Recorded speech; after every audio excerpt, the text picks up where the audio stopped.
Okay, so I want to talk about this machine here.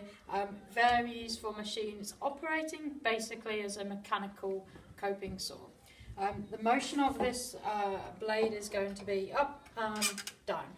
Okay, so for as long as it's moving down, we know where it's going to take our work is down. So if my work is touching the blade and that blade is bouncing, it's going to carry my work down onto this machine bed here, which means whenever we use this machine, we are always starting with our work down and it can't be carried anywhere.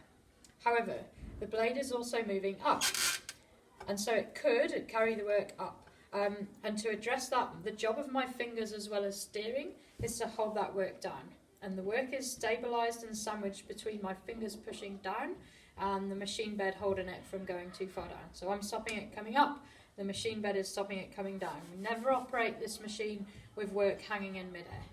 Okay, it will crack the work anyway. The other thing we don't want to do with this machine is run work which is thick through this, because we've a very fine blade in there. So I'm not going to operate this with anything much more than 3 or 4 millimeters. You see, we've got thin material anyway. Right. The next thing is about this. This is a little foot to help me support the work so that it's not going to come flying up too high. Now I need to be able to pass my material underneath that, but it should be as low down as it can go, whilst I can still move my material freely underneath that.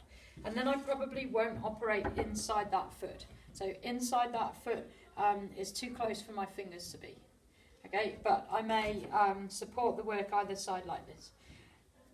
It is a goggles machine and one operator, so I don't want people within about 1 metre or arm's length of me. And I'm going to have my goggles on, because this blade is bouncing up, material can fly up and into my eyes, so I'm going to minimise that.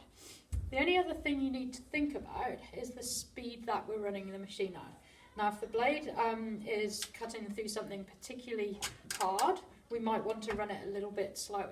But generally, for something like MDF, we're going to run fairly high, and I have a low speed and I have a high speed, and I have a gradient in between. You listen to the machine.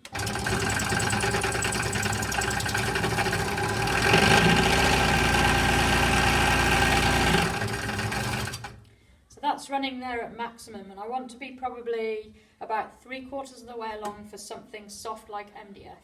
And then all I'm going to do is cut. Now I can cut a gentle curve, something like the beak of this here, so I'll show you that. I cannot cut in and turn such a tight angle as this, so I could come in and retract steadily back through the gap that I cut, so I'll show you that as well.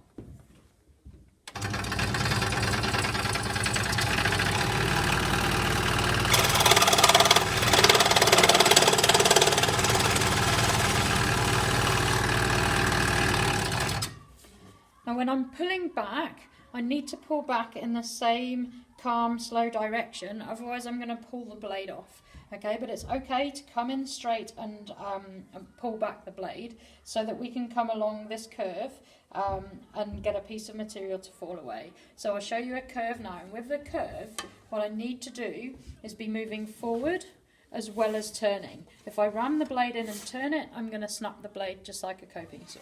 So I'm going to show you that.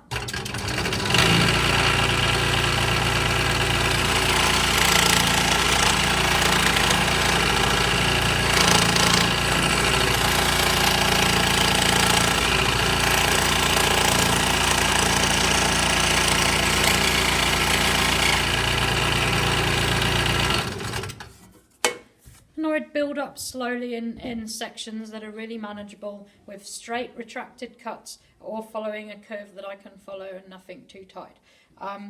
Occasionally I might want to give myself a breather so that I can let a piece of material fall away without being halfway around here and find out that I couldn't make it. So it is okay to cut in several release cuts, straight cuts like that before I start.